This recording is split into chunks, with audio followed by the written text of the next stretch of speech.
चंगाई, छुटकारा, पाप क्षमा, आनंद, शांति, अनंत जीवन। यह है ऐलान मसीह के क्रूस का। वह क्रूस जो गए 2000 वर्ष से पापी और कमजोर इंसान के लिए सामर्थ बन चुका है। परमेश्वर का पुत्र यीशु मसीह इंसान बनकर 2000 साल पहले धरती पर आया और पापियों की मुक्ति के लिए क्रूस पर बलिदान किया और स्वर्ग के आशीषों को हम पापियों के लिए धरती पर लाया। इसलिए बाइबल कहती है कि परमेश्वर ने जगत से इतना प्रेम रखा कि उसने अपना इकलौता पुत्र दे दिया, ताकि जो कोई उस पर विश्वास करे वह नष्ट ना हो परंतु अनंत जीवन पाए।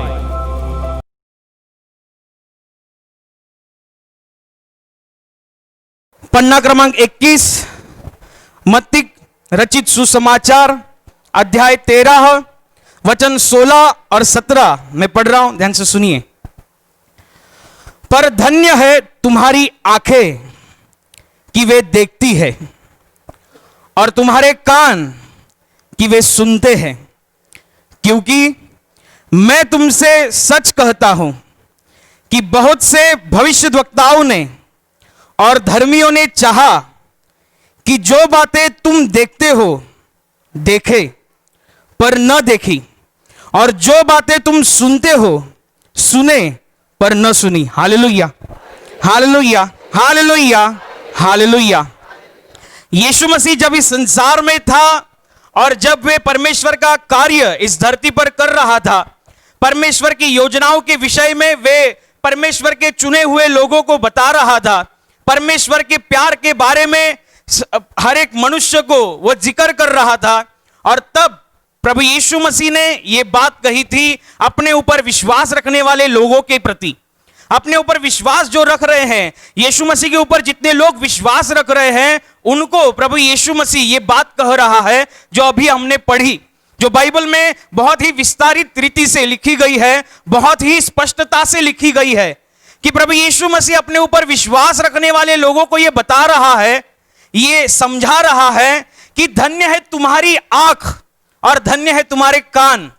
प्रभु यीशु मसीह अपने ऊपर विश्वास रखने वाले के लिए कुछ बता रहा है, यानी कि वो आपको बता रहा है, यानी कि वो तब भी उन लोगों को बता रहा था जब वे यीशु मसीह जब दृश्य स्वरूप में था, जो शरीर रूप में दिखाई देता था, और जो लोग यीशु मसीह के द्वारा जो बातें सीखते थे, समझते थे और जो कुछ भी अद्भुत काम देखते थे, और जब वे देखते थे तो प्रभु यीशु मसीह उनको कहता है, विश्वासियों को कहता है, आज भी हम विश्वासी है, भले हमें प्रभु यीशु मसीह शारीरिक तौर से नहीं दिखता, लेकिन उसका पवित्र आत्मा हमारे बीच में, हमारे मध्य में कार्य करता है। और यीशु मसीह विश्वासियों को यह बात बता रहा है, विश्वासियों को यह बात समझा रहा है कि धन्य है तुम्हारी आंखें और धन्य है तुम्हारे कान। परम प्रधान परमेश्वर का पुत्र अपने ऊपर विश्वास रखने वाले लोगों को यह बता रहा है कि तुम्हारी आंखें धन्य है, तुम्हारे कान धन्य है कि वो सुन रहे हैं, कि वो देख रहे हैं। इसका मतलब यह नहीं कि यीशु मसीह जब इस संसार में आया और यीशु मसीह के पास जितने लोग आए वो सारे के सारे अंधे थे, सारे के सारे बहरे थे, ऐसा नहीं है। कुछ गिने चुने लोग हुए थे जो अंधे थे, परमेश्वर ने उनको आंखें दी। कुछ गिने चुने लोग थे जिनको सुनाई नहीं दे रहा था, परमेश्वर ने उनको सुनने की शक्ति दी। लेकिन ये उन लोगों के विषय में कहा गया है जो पहले से ही देख रहे हैं, सुन रहे हैं। लेकिन ये जो बात प्रभु यीशु मसीह बता रहा है या सिखा रहा है, वे कुछ अपने आप में अलग है। प्रभु यीशु मसीह अपने ऊपर विश्वास रखने वाले लोगों के लिए, विश्वास रखने वालों के प्रति परमेश्वर की राज्य की बात वो बता रहा है। वो समझा रहा है कि तुम धन्य हो, तुम्हारी आंखें धन्य है, तुम्हारे कान धन्य है, क्योंकि तुम जो अभी देख रहे हो, तुम जो अभी सुन रहे हो, वो देखने के लिए और सुनने के लिए बहुत सारे भविष्यद्वक्ताओं ने और धर्मियों ने इच्छा प्रकट की थी, लेकिन उनको देखने नहीं मिला, उनको सुनने नहीं मिला। क्या देखने नहीं मिला? जो आज आप देख रहे हैं। क्या सुनने नहीं मिला? जो आज आप सुन रहे हैं। और इसलिए प्रभु यीशु मसीह अपने विश्वासियों के प्रति इस बात को प्रतीत कर रहा है, इस बात को समझा रहा है कि तुम धन्य हो कि बहुत से भविष्यद्वक्ताओं ने ये बात देखनी चाहिए लेकिन वो देख ना सके, बहुत से धर्मियों ने पर ये बातें सुननी चाहिए लेकिन वो सुन ना पाए। लेकिन अगर तुम सुन रहे हो, तुम देख रहे हो, तो परमेश्वर के नजर में आप एक धन्यवादित इंसान हो, एक धन्यवादित मनुष्य हो। ये जो परमेश्वर के द्वारा जो हमारी आंखों को धन्यता प्रदान की गई है, परमेश्वर के द्वारा जो हमारे कानों को धन्यता प्रदान की गई है, इसको हम विस्तार से समझेंगे। ध्यान रखना, आज का जो वचन है वह परमेश्वर के हृदय से निकला हुआ है। परमेश्वर आपको यह बताना चाहता है कि जो तुम आज देख रहे हो, यह देखने के लिए बहुत सारे भविष्यद्वक्ताओं ने परमेश्वर के सामने इच्छा को प्रकट किया। क्या देखने के लिए? जो आज आप देख रहे हैं, आज आप सुन रहे हैं, ये सुनने के लिए और देखने के लिए बहुत से भविष्यद्वक्ताओं ने और धर्मियों ने इच्छा को प्रकट किया, लेकिन वो देख नहीं पाए, उनको देखने को नहीं मिला, उनको सुनने को नहीं मिला। लेकिन आप सुन रहे हैं। परमेश्वर ने आपके कानों को, आपके आंखों को जो धन्यता प्रदान की है, उसका मर्म आज हम समझेंगे। लिखा गया है कि प्रभु यीशु मसीह अपने ऊपर विश्वास रखने वालों के प्रति यह बात बोलता है, उनको यह बात समझाता है कि तुम परमेश्वर की नजर में एक धन्यवादित इंसान हो, तुम परमेश्वर की नजर में एक आशीषित इंसान हो। भले संसार में तो तुम्हारी कोई कीमत नहीं होगी, भले संसार में लोग तुम्हें अनपढ़ और गवार समझते होंगे, लेकिन कोई ऐसा है जिसकी नजर में तुम एक धन्यवादित इंसान हो, तुम एक आशीषित इंसान हो।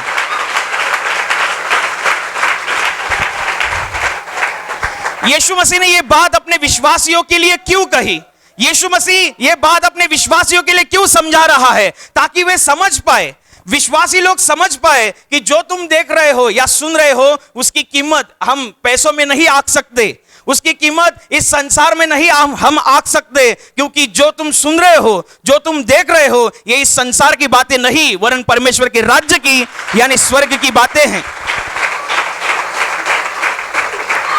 और गहराई से समझने के लिए लिखा गया है कि जब परमेश्वर ने अपने लोगों से करार प्रस्थापित किया, परमेश्वर ने अपने लोगों को कुछ नियम दिए, कुछ आज्ञाएं दी। परमेश्वर अपने चुने हुए लोगों को कहता है, यदि तुम ये करोगे तो तुम्हें ये आशीषें मिलेंगी, यदि तुम ऐसा जियोगे तो तुम्हें ये आशीषें मिलेंगी। ऐसी बहुत सी आज्ञाएं परमेश्वर ने अपने चुने हुए मनुष्य के द्वारा यानी कि मूसा के द्वारा अपने इजराइल के लोगों को दी थी। बहुत से वचन थे, बहुत सी आज्ञाएं थी, और जितनी भी आज्ञाएं थी वो मनुष्य के हित की थी, मनुष्य के फायदे की थी, उसकी उन्नति के लिए थी, उसके आशीषों के लिए थी। और परमेश्वर ने वो जो नियम था, जो पुराना नियम है, जो मूसा के द्वारा जो व्यवस्था में आज्ञाएं दी गई है, ये अपने लोगों को बताया। लेकिन जब ये जो आज्ञाएं है वो कोई मनुष्य पढ़ता है तो उसे समझ नहीं आता। कोई मनुष्य पढ़ता है, पुराने जमाने में यानी कि जब यीशु मसीह आने से पहले जब भविष्यद्वक्ताओं की किताबों को पढ़ा जाता था या भविष्यद्वक्ताओं की किताबों में लिखित कोई शब्द का उच्चारण किया जाता था, तो कोई भी इंसान सहजता से नहीं कर सकता था। वो किताब को हाथ लगाने के लिए, किताब को पढ़ने के लिए चुने हुए लोग हुआ करते थे, जिसको बाइबल में शास्त्री लोग कहा गया है और बाइबल में याजक लोग कहा गया है। वे ही लोग परमेश्वर के उस नियमावली की पुस्तकों को हाथ लगा सकते थे। और वो नियमावली की पुस्तक खाली नियमावली नहीं थी, उसमें मनुष्य के हित की बातें थी, उसमें मनुष्य के आशीषों के लिए, उसकी उन्नति के लिए बातें थी। इतना ही नहीं, वरन परमेश्वर के राज्य की यानी कि अनंत जीवन की बातें उन पुस्तकों में लिखी थी। और ये बातें समझाने के लिए याजक वर्ग हुआ करता था, ये बातें समझाने के लिए एक शास्त्री वर्ग हुआ करता था, जो पढ़ते थे और लोगों को समझाते थे कि पवित्र शास्त्र में परमेश्वर ने आपके विषय में यह लिखा है। लेकिन वास्तविकता यह है कि जो लोग वो पढ़ रहे थे उनको खुद को ही नहीं पता था कि उसका मतलब क्या होता है। उनको खुद को ही नहीं पता था कि इसका अर्थ क्या होता है, क्योंकि परमेश्वर की बातें न ही बुद्धिमान अपनी बुद्धि से, ना ही ज्ञानी पुरुष अपने ज्ञान से, ना ही ताकतवान पुरुष अपनी ताकत से, बल्कि परमेश्वर की बातें एक सच्चा हृदय वाला विश्वासी इंसान ही जान सकता है। और ये लोग जो थे, जो शास्त्री वर्ग थे, जो याजक वर्ग थे, जो गुरु वर्ग था, वो ये परमेश्वर के नियमों को पढ़कर लोगों को सुनाते थे, उनके ऊपर उपदेश करते थे, लेकिन असल में उनको खुद को ही ज्यादा पता नहीं था। वो सही रीति से परमेश्वर के वचन का आकलन नहीं कर सकते थे, क्योंकि ये स्वर्ग की बातें हैं, ये परमेश्वर की बातें हैं, ये उसके हृदय की बातें हैं, और हृदय की बातें समझना ये मानवीय बुद्धि की काम नहीं है, ये मानवीय इंसान का काम नहीं है, ये किसी मानवीय ताकत का काम नहीं है। इसलिए वे जो शास्त्री थे वो शास्त्री होंगे, लेकिन वो मनुष्य थे, याजक थे लेकिन वो मनुष्य थे। कुछ समझ में नहीं आता, उनको खुद समझ में नहीं आता था कि क्या लिखा है असल में, इसका सही सही आकलन क्या है, इसका सही सही अर्थ क्या है, उनको खुद को ही नहीं पता। तो उसमें से उनको परमेश्वर की जो उन्नति की बातें थी वे भी वो समझ नहीं पाए, परमेश्वर की जो आशीषों की बातें थी वे भी उनको समझ नहीं पाए, क्योंकि लिखा क्या है, परमेश्वर बताना क्या चाहता है, कुछ नहीं मालूम। भविष्यद्वक्ताओं की किताबों में लिखी हुई बातें याजक वर्ग पढ़ता था, शास्त्री वर्ग पढ़ता था और लोगों को उपदेश करता था, लेकिन असल में उनको नहीं मालूम कि क्या लिखा है। परमेश्वर इस बात से हमें क्या बताना चाहता है, हमें क्या सिखाना चाहता है, हम क्या करें कि स्वर्ग से आशीष उतरे और हमारे जीवन के बंद दरवाजे भी परमेश्वर की आशीषों के द्वारा खुल जाए। उनको सही आकलन करना नहीं आता था। जब हम यीशु मसीह जब आया इस संसार में, मनुष्य रूप धारण करके परमेश्वर का इकलौता पुत्र जब इस धरती पर आया, तब उसने ये बात जो पहले ही भविष्यद्वक्ताओं की किताबों में लिखी थी, उन बातों को प्रभु यीशु मसीह ने बहुत ही सहजता से और सरलता से समझाया। जो बात शास्त्री वर्ग और याजक वर्ग समझा नहीं पाए थे, उन्होंने सालों साल बिताए परमेश्वर के एक वचन का अर्थ समझने के लिए। उन्होंने सालों साल बिताए परमेश्वर के द्वारा आशीषों के रहस्य को प्राप्त करने के लिए, सालों साल बिताए, महीनों महीने बिताए। कुछ लोग बूढ़े भी हो गए, फिर भी सही आकलन नहीं कर पाए कि परमेश्वर ने हमारे विषय में, हमारी आशीषों के विषय में, हमारी उन्नति के विषय में क्या लिखा है, वे सही सही सटीक सटीक आकलन नहीं कर पाए। लेकिन जब यीशु मसीह आया, तब उसने बहुत ही सरलता से और सहजता से सारे लोगों को समझाया और लोग समझ गए, लोग समझ गए। जब हम पढ़ते हैं कि बाइबल में लिखा गया है कि जब यीशु मसीह संसार में था और जब वो स्वर्ग के अधिकार से कार्य कर रहा था, परमेश्वर ने ही उसे अधिकृत रीति के द्वारा इस धरती पर भेजा था, मनुष्यों को बचाने के लिए, उनसे उनके पापों की क्षमा प्राप्ति करने के लिए और अनंत काल का जीवन प्रदान करने के लिए यीशु मसीह धरती पर था। और उसके द्वारा बहुत अनगिनत चमत्कार हुए, अनगिनत लोगों ने विश्वास किया, अनगिनत लोगों ने अपने जीवन में शांति का अनुभव किया। और जो वहां पे शास्त्री वर्ग थे, याजक वर्ग, जिनके ऊपर जिम्मेदारी थी कि शास्त्रों का अध्ययन करके लोगों को समझाना है करके, उनको खुद ही नहीं समझता था तो लोग उनके पास नहीं जाते थे, सब यीशु मसीह के पीछे जाते थे, क्योंकि यीशु मसीह के मुंह से निकला हुआ हर एक शब्द मनुष्य के हृदय को एक शांति का, एक आनंद का अनुभव करवाता था। तब शास्त्री फरीसी तिलमिला उठे और यीशु मसीह के पास गए कि कौन से अधिकार से तू ये काम करता है, हम शास्त्री वर्ग है, हम याजक वर्ग है, हमें काम करना है, हम उपदेश देने वाले हैं, लेकिन तुम कौन से अधिकार से ये काम करते हो? किसने दिया तुम्हें अधिकार चमत्कार करने का? किसने दिया तुम्हें अधिकार ये उपदेश करने का? और परमेश्वर ने भविष्यद्वक्ताओं के द्वारा जो मनुष्य के हित में बातें लिखी है उसे समझाने का या सिखाने का किसने तुम्हें अधिकार दिया? शास्त्री वर्ग और याजक वर्ग तिलमिला उठा, क्योंकि उनको लगा उनका दुकान बंद, क्योंकि यीशु मसीह एक बहुत ही सरलता से 31, 32 या 33 वर्ष की आयु का होगा, लेकिन ऐसी ऐसी बातें बता रहा है जो आज तक कोई बता नहीं पाया। कोई याजक, कोई शास्त्री ऐसी बातें बता नहीं पाया, कोई समझा नहीं पाया। उनको लगा कि हमारा दुकान बंद, हम सीधा जाकर पूछेंगे किसने दिया तुम्हें अधिकार? इसका मतलब उनको ऐसे पूछना था, कहां से लिया तुमने डिग्री, किधर से तुमने कोर्स किया है, ये किधर से इतना तुम सीख के लिया है, और ऐसा कैसे करते हो, ऐसा उनको पूछना था। लेकिन यीशु मसीह ने कहा, तुम सबसे पहले मेरे प्रश्न का उत्तर दो कि यूहन्ना बपतिस्मा दाता को बपतिस्मा देने का अधिकार किस ओर से था, मनुष्य की ओर से या स्वर्ग की ओर से? यीशु मसीह, जो लोग नए हैं उनको बताता हूं, यूहन्ना बपतिस्मादाता ये वह इंसान है जो यीशु मसीह के आने से पहले लोगों के हृदय को तैयार करने वाला एक मार्गदर्शक था। परमेश्वर यीशु मसीह जो इस संसार में आने वाला था, उससे पहले ये यूहन्ना बपतिस्मादाता आने वाला है। ऐसे भविष्यद्वक्ताओं की किताबों में पहले ही लिखा था कि वे परमेश्वर के लिए मार्ग को तैयार करेगा, लोगों के हृदय को तैयार करेगा। ऐसे उसके विषय में, यानी कि यूहन्ना बपतिस्मादाता के विषय में शास्त्रों में लिखा है। बहुत ही सरलता से हम पढ़ते हैं, जब लिखते हैं यशायाह नबी की किताब में, यह बहुत स्पष्टता से लिखा है कि जंगल में पुकारने वाले का शब्द यह है। यह मैं यूहन्ना बपतिस्मादाता के विषय में बोल रहा हूं, थोड़ा गौर से सुनिएगा। लिखा गया है यशायाह नबी की किताब में कि एक समय ऐसा आएगा जब जंगल में पुकारने वाले का शब्द यह होगा कि वो कहेगा कि प्रभु के लिए मार्ग तैयार करो, उसके लिए सड़कें सीधी करो, और जो घाटी है उसे हर एक घाटी भर दी जाएगी, और हर एक पहाड़ी और टीला नीचा किया जाएगा। जो टेढ़ा है उसको सीधा किया जाएगा, जो उबड़ खाबड़ है उसको चौरस बना दिया जाएगा, और हर एक मनुष्य परमेश्वर का उद्धार देखेगा। ऐसा भविष्यद्वक्ताओं की किताबों में लिखा है। प्रभु यीशु मसीह आने से पहले जो इंसान आएगा वो जंगल में परमेश्वर का कार्य करेगा, वो जंगल में जाकर घोषणा करेगा, वो जंगल में जाकर लोगों को इस बात के बारे में गवाही देगा कि परमेश्वर आने वाला है, मसीहा आने वाला है। उससे पहले अपने हृदय को सीधा करो, जो टेढ़ा मार्ग में चल रहे हैं वो सीधा हो जाओ, जो उबड़ खाबड़ जिनका जीवन है चौरस बन जाओ, और परमेश्वर का उद्धार देखने के लिए अपने हृदय को पूरे दिल से तैयार करो। ये वो कह रहा था। और बहुत से लोग यूहन्ना बपतिस्मादाता के पास जाते थे और पश्चाताप के लिए उससे पानी का बपतिस्मा लेते थे, क्योंकि वे जान चुके थे कि यशायाह नबी की किताब में जिस बपतिस्मादाता के विषय में लिखा है, या जिस भविष्यद्वक्ता के विषय में लिखा है, ये यूहन्ना ही है। वो जंगल में कार्य कर रहा है। पवित्र शास्त्र में ही लिखा है, यशायाह नबी की किताब में लिखा है कि वो जंगल में घोषणा करेगा, वो उसकी वाणी ये कहेगी। ये लिखा है, लोग देखते थे, सुनते थे और विश्वास करते थे। बहुत से लोगों ने यूहन्ना बपतिस्मादाता को भविष्यद्वक्ता कहकर स्वीकार कर लिया था, क्योंकि वे उसका आना, उसका उस जंगल में कार्य करना और उसके जंगल के कार्य करने के वक्त शब्द जो है वो पुराने नियम में लिखे गए थे।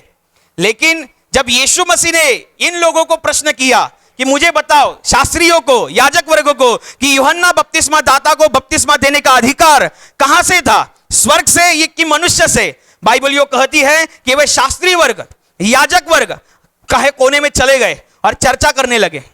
ये लोग वो लोग हैं जो हर रोज पुराने नियम पढ़ते हैं, जो हर रोज भविष्यद्वक्ताओं की किताबों का अध्ययन करते हैं, जिन्होंने अपने जीवन की आधी उम्र भविष्यद्वक्ताओं की किताबों का अध्ययन करने में लगा दिया, उसके अर्थ को समझने में लगा दिया। लेकिन उनको यह अभी तक नहीं पता था कि यूहन्ना बपतिस्मा देने वाले को अधिकार स्वर्ग से था। ये अपने आप में चर्चा करे, क्या बोले उसको, वो तो हमसे प्रश्न कर रहा है। हम उसको पूछने को गए कि तुम्हें किसने अधिकार दिया, तो यीशु मसीह हमसे पूछ रहा है कि तुम मुझे बताओ कि यूहन्ना बपतिस्मा दाता को बपतिस्मा देने का अधिकार कहां से था। वे आपस में चर्चा करते हैं और बोलते हैं, अगर हम स्वर्ग से बोलेंगे तो यीशु मसीह कहेगा कि तुमने विश्वास क्यों नहीं किया, क्योंकि ये वही शास्त्री लोग हैं, ये वही याजक लोग हैं जिन्होंने पढ़कर भी यूहन्ना बपतिस्मा दाता के विषय में जो लिखा है विश्वास नहीं किया, क्योंकि उनको खुद को ही नहीं समझ में आ रहा था कि क्या लिखा है, किसके विषय में लिखा है, क्यों लिखा है, खुद को ही नहीं समझ में आ रहा था। वे बोले कि हम यीशु मसीह को ऐसे नहीं बोलेंगे कि उसको अधिकार स्वर्ग से था, तो यीशु मसीह कहेगा कि तुमने विश्वास क्यों नहीं किया। और हम ऐसा बोलेंगे कि मनुष्य के द्वारा उसको अधिकार था, तो ये लोग हमको मारेंगे, क्योंकि ये सब लोग यूहन्ना बपतिस्मा दाता को भविष्यद्वक्ता समझते थे।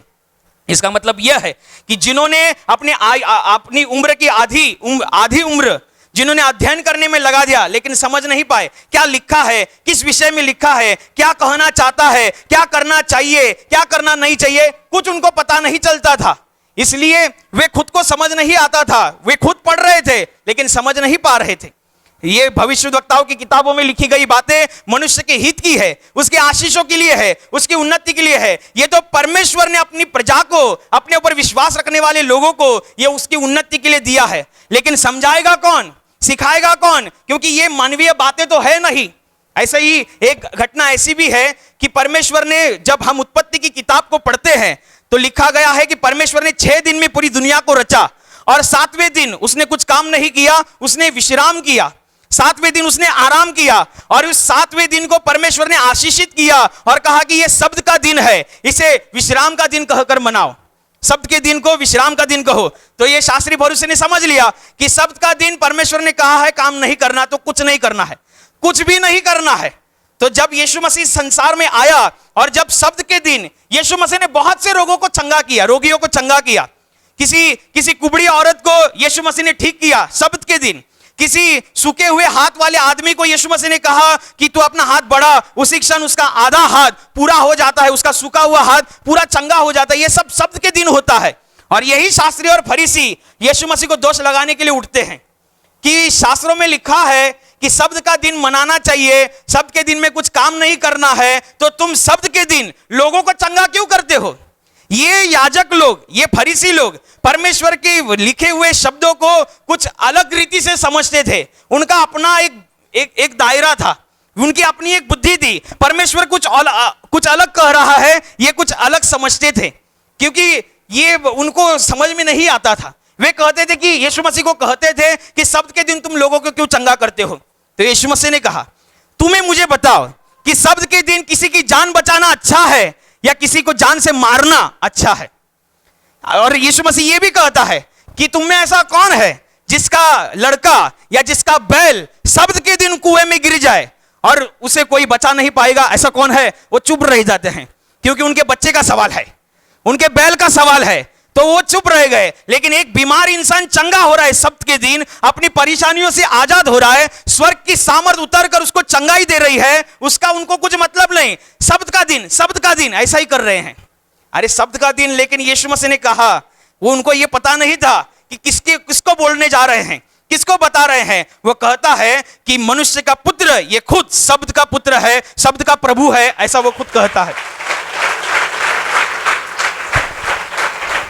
इतना ये लोगों ने उल्टा सीधा करके अपनी दिमाग की तौर से, एक बाइबल में ये घटना भी लिखी है कि 38 साल से एक लकवे रोगी इंसान को यीशु मसीह सामने से कहता है, मैं तुझसे कहता हूं अपनी बाज उठा और चल फिरने लग। 38 साल का इंसान अपनी बाज उठाकर, लकवाग्रस्त इंसान अपने ही पैरों पर चल फिरने लगता है। 38 साल के रोग से उसी क्षण उसी घड़ी वो चंगाई को पाता है।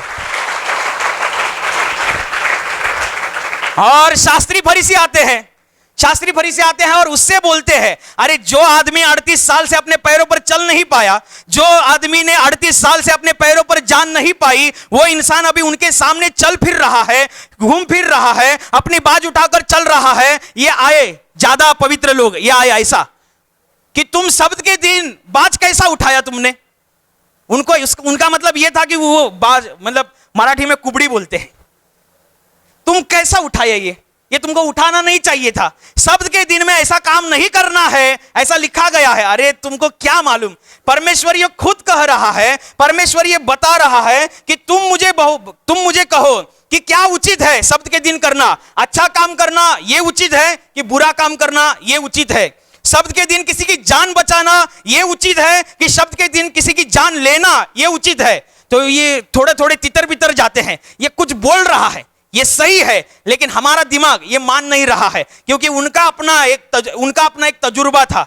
उनको ऐसे लगता था कि हम शास्त्री है, हमने कोर्स किया है, हमने स्टडी किया है, हमने अध्ययन किया है, हमने हमारी जीवन की आधी उम्र इसमें बिताई है, हम बूढ़े हो चुके हैं, हमारे बाल पक चुके हैं, तुम तो अभी आए हो, तुमने किधर से किया? ऐसे उनको लगता था। लेकिन उनको ये मालूम नहीं कि जिससे वो बात कर रहे हैं वो स्वर्ग और पृथ्वी का मालिक, हमारा निर्माण करता है।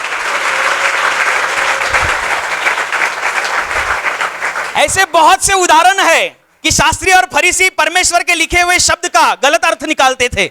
शास्त्री और फरीसी परमेश्वर ने लिखे हुए शब्द का गलत आकलन करते थे। सभी शास्त्री और सभी फरीसी ऐसे नहीं थे, लेकिन कुछ ऐसे थे जिनको गर्व था, जिनको अहंकार था, जिनको अपनी सत्ता ज्यादा अच्छा प्रिय लगती थी। वे लोग ऐसे थे, वे खुद भी नहीं समझते थे और दूसरों को भी नहीं समझाते थे। वरन परमेश्वर ने तो यह कहा था कि तुम मेरे आज्ञाओं को मानोगे तो मेरे प्यार में, मेरे आशीषों में बने रहोगे, बढ़ते रहोगे।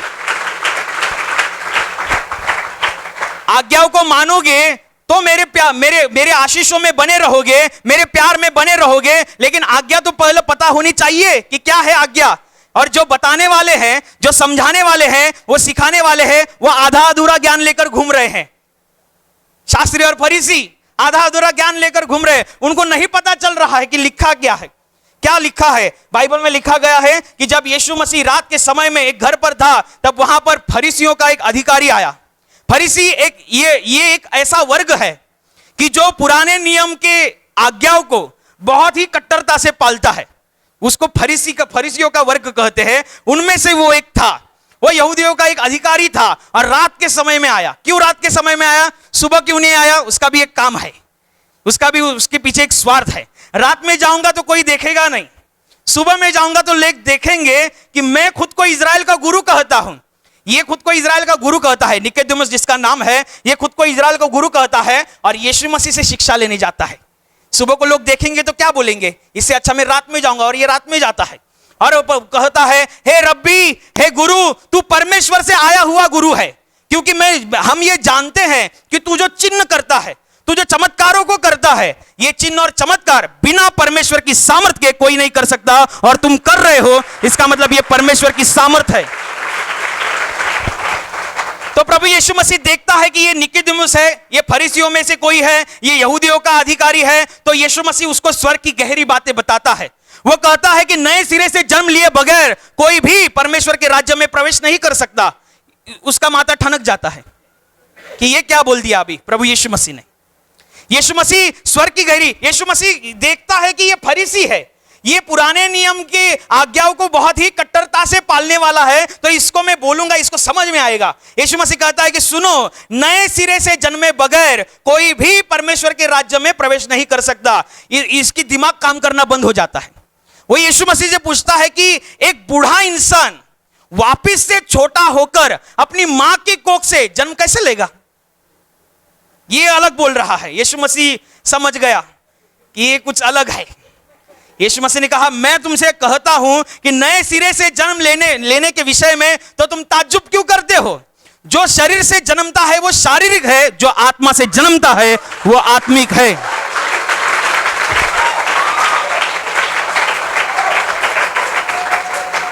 जो आत्मा से जन्मता है वो आत्मिक है। फिर भी नहीं समझता, तो फिर से पूछता है, ये बातें कैसी होगी?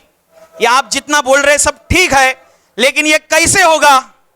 तो यीशु मसीह ने कहा, तुम इजराइल के गुरु होकर भी तुम्हें इतनी भी बात पता नहीं।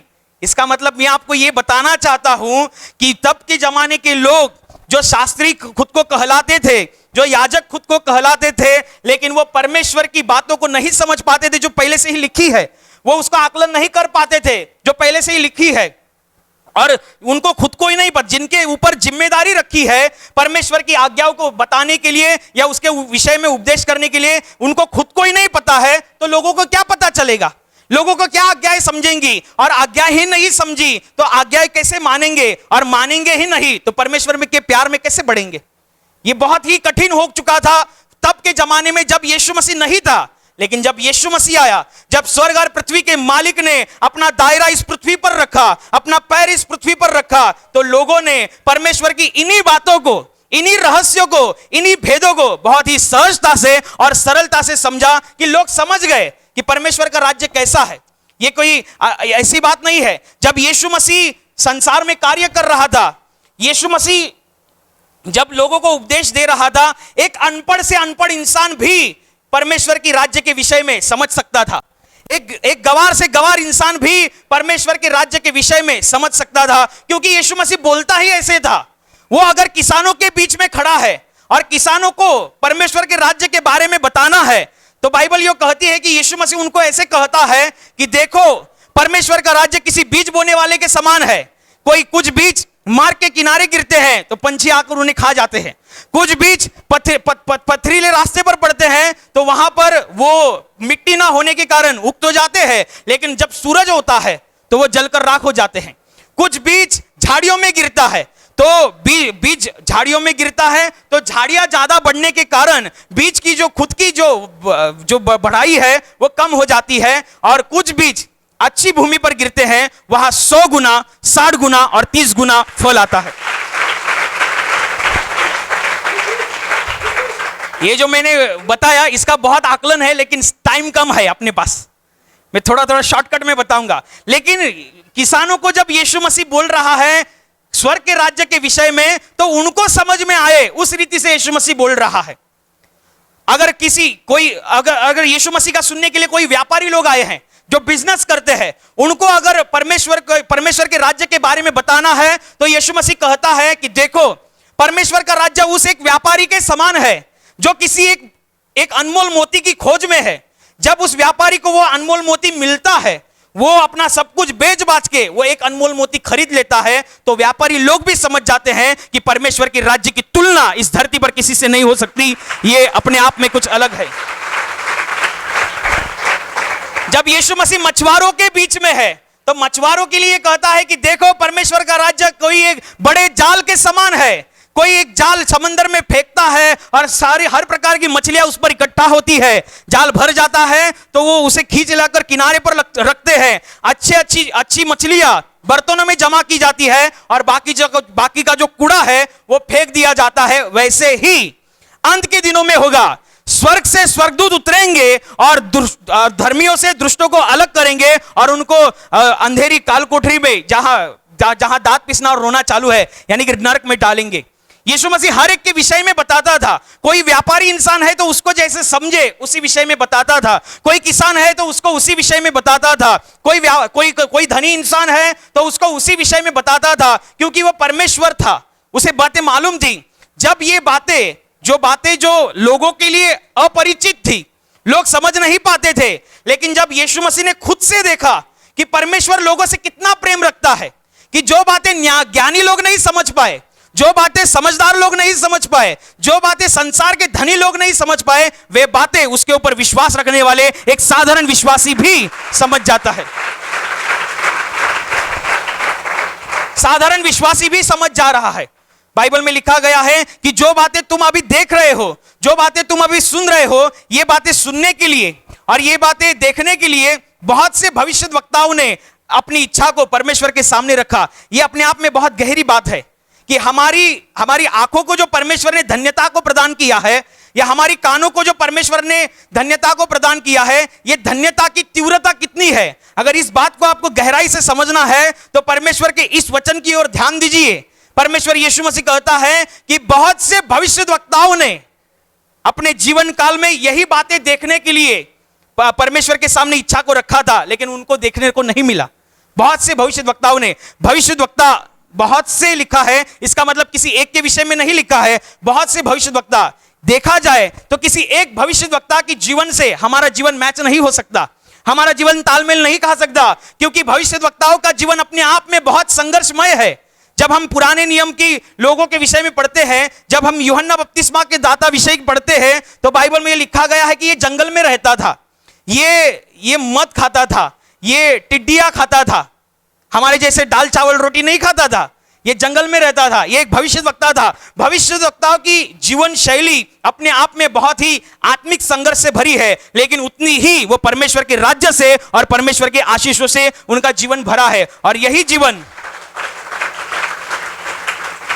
बाइबल में लिखा गया है दानियल भविष्यद्वक्ता के विषय में। ये दानियल भविष्यद्वक्ता शेरों के सामने खड़ा था, भूखे शेरों के सामने ये खुद खड़ा है और सामने भूखे शेर खड़े हैं। ये भविष्यद्वक्ताओं की जीवनी में मैं आपको बता रहा हूं।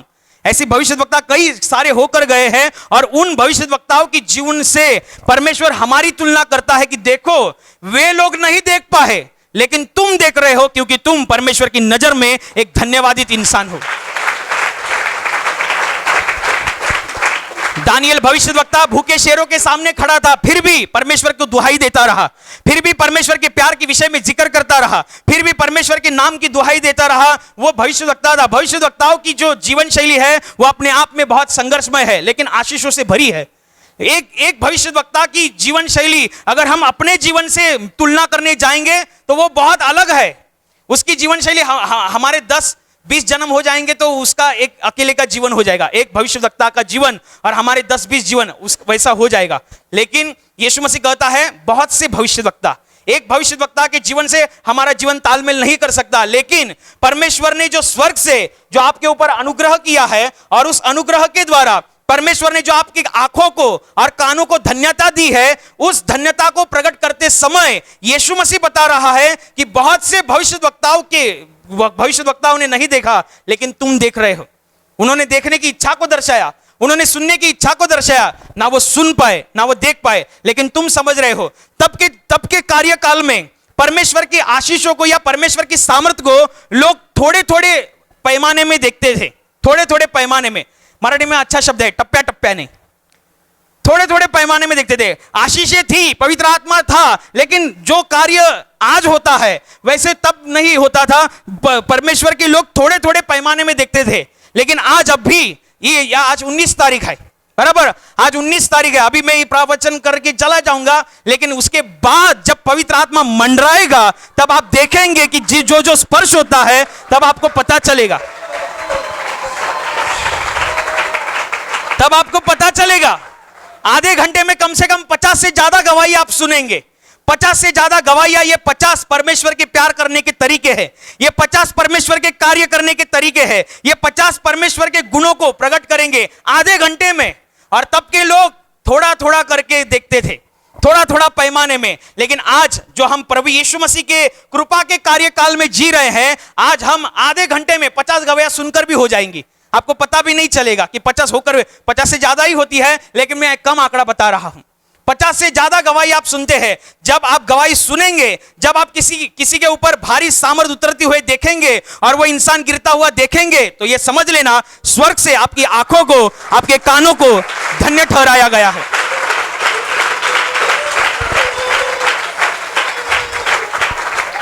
स्वर्ग से आपके कानों को और आंखों को धन्य ठहराया गया है। यूहन्ना बपतिस्मा दाता के विषय में लोगों ने पूछा, क्या मसीहा तू ही है जिसके विषय में भविष्यद्वक्ताओं की किताबों में लिखा है, वो बचाने वाला इंसान तू ही है क्या? तो बपतिस्मा यूहन्ना दाता कहता है कि मैं तुम्हारा बपतिस्मा पानी से करता हूं, लेकिन जो आने वाला है वो मुझसे शक्तिशाली है, मैं इतने भी योग्य नहीं कि उसके जूतों की फीती खोल सकूं। वो तुम्हारा बपतिस्मा पवित्र आत्मा से और अग्नि से करेगा।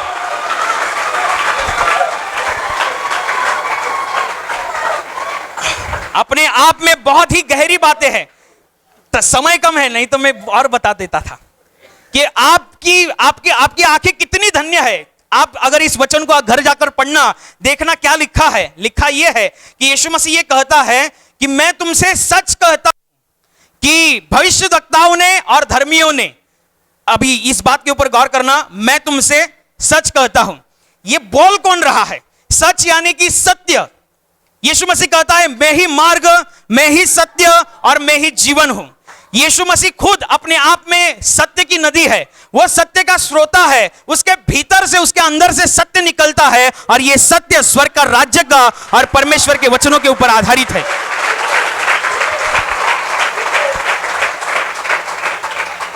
जो अपने आप में सच्चाई का स्रोता है, जो अपने आप में सत्य का उगम है, जो अपने आप में सत्य है, वो किसी बात की पुष्टि करने के लिए अगर सत्य, मैं तुमसे सच कहता हूं यानी सत्य कहता हूं, ऐसा अगर बोलता है, तो आप वास्तविकता में उस सच कही बाती की गहराई कितनी है आप समझ सकते हैं।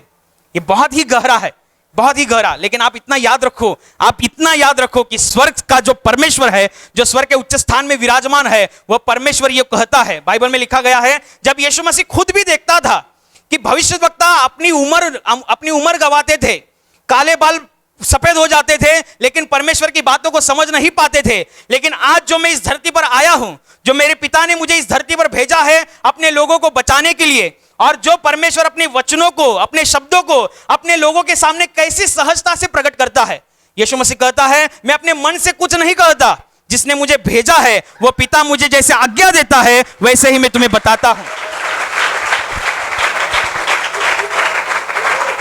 यीशु मसीह अपने आप में इतना आनंदित है कि वो देखता है कि कहां शास्त्री लोग, कहां फरीसी लोग, कहां याजक वर्ग लोग, कहां तजुर्बेधारी लोग, और कहां एक साधारण इंसान जो खुले दिल से परमेश्वर को प्रभु और मसीहा कर ग्रहण करता है और स्वर्ग की आशीष उसके ऊपर उतरती है। ये बात यीशु मसीह को, ये बात परमेश्वर के पुत्र को अपने आप में बहुत ही आनंददायी लगी। लूका रचित सुसमाचार अध्याय 10 वचन 21 में लिखा गया है, उस घड़ी पवित्र आत्मा में होकर आनंद से भरते हुए यीशु मसीह ने कहा, क्या कहा? यीशु मसीह ने कहा, जो लोग सुन रहे हैं परमेश्वर के वचन के विषय में, जो लोग देख रहे हैं परमेश्वर की सामर्थ को, और यीशु मसीह देख रहा है कि परमेश्वर कितनी सहजता से अपने लोगों को बता रहा है, कितनी सहजता से लोग परमेश्वर के चमत्कारों को और अद्भुतों को देख रहे हैं, कितनी सहजता से यीशु मसीह अपने आप में आनंद से भरता है। वो तब कह उठा था 2000 वर्ष पहले, आज भी कहता है। वो कहता है, आप पढ़ सकते हैं लूका रचित सुसमाचार अध्याय 10 वचन 21 में लिखा है, हे पिता, जो तू स्वर्ग और पृथ्वी का प्रभु है, मैं तुझे धन्यवाद देता हूं कि ये बातें जो तूने ज्ञानियों और समझदार इंसानों से जो गुप्त रखा, जो छुपाए रखा, वो तूने अपने बालों के ऊपर, यानी अपने ऊपर विश्वास रखने वालों के ऊपर प्रकट किया है।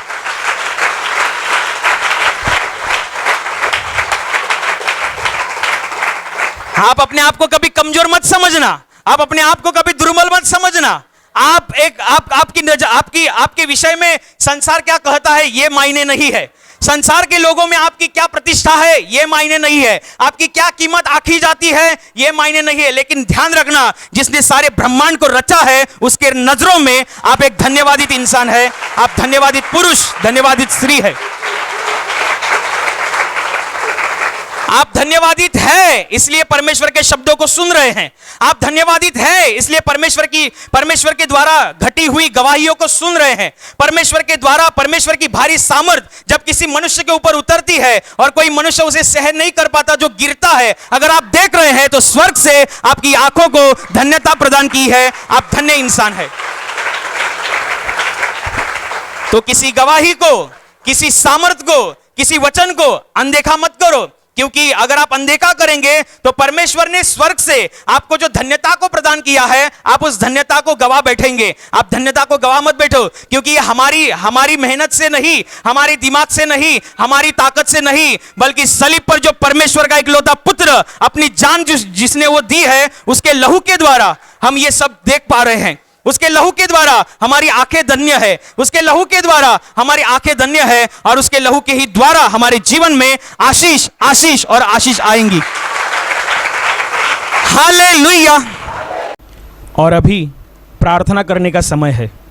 प्रभु यीशु मसीह ने कहा, यद्यपि तुम मेरे नाम से कुछ मांगोगे तो वह परमेश्वर की महिमा के लिए तुम्हें दिया जाएगा।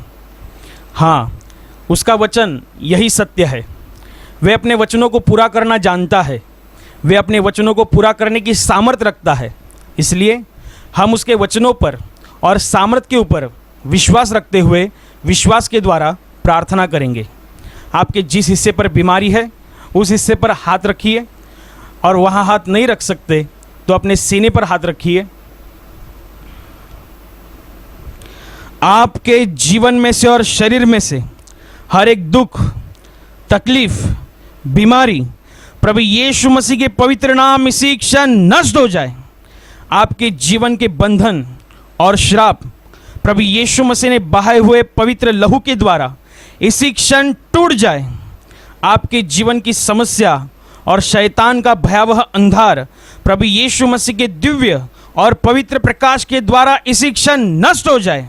आप पर, आपके परिवार के ऊपर प्रभु यीशु मसीह के महान आशीष आए। आमीन।